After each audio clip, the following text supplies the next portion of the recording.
You already know why you don't like billing clients hourly, right? Put you in that weird spot between not quite a business owner because the business relies on me being on the clock in order to make money, but you're also not an employee because you don't get any PTO and you can't take a vacation because you've got to be on the clock to make some money. It's an awkward spot in between, and you want to break that time for money trap, but you've got clients or prospects that insist on your time and trading time for money in order to become a client. When you buy people's time, you're going to always get what you paid for as a client, but you're not always going to get what you want. Your clients want something. They want some result, some transformation, some outcome as a result of the time that you put in. Time is just the means to the end. And what this does is help them focus on the end and what it is that they really want. I can't tell you how many times I have paid service providers, I have paid consultants, I have paid advisors, and I've spent a lot of money, weeks, months, even years later, looked and said, what did I actually get?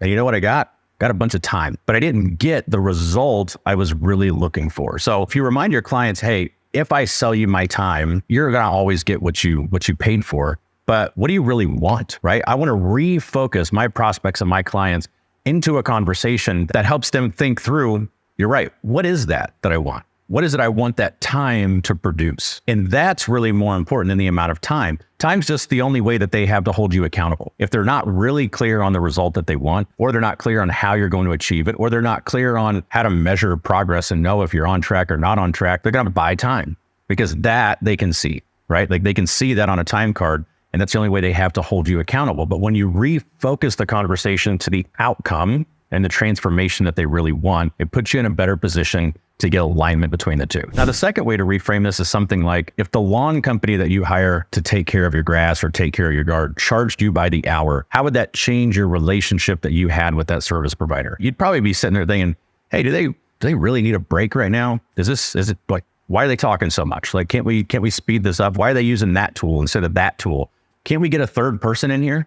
Right? Can't we get somebody in here to get this done quicker? It changes the dynamic of how you manage your service providers, right? And it actually shifts the accountability back to you to help oversee that, right? Like you'd be thinking, hey, they're kind of moving slow as shit out here. Like you would be thinking about how they're doing the job instead of the job. When you instead charge by the outcome, you're concerned with the how a lot less than the what it actually produces.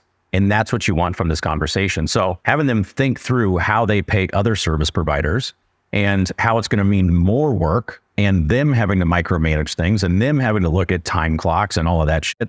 They don't want that really either. They just want the outcome.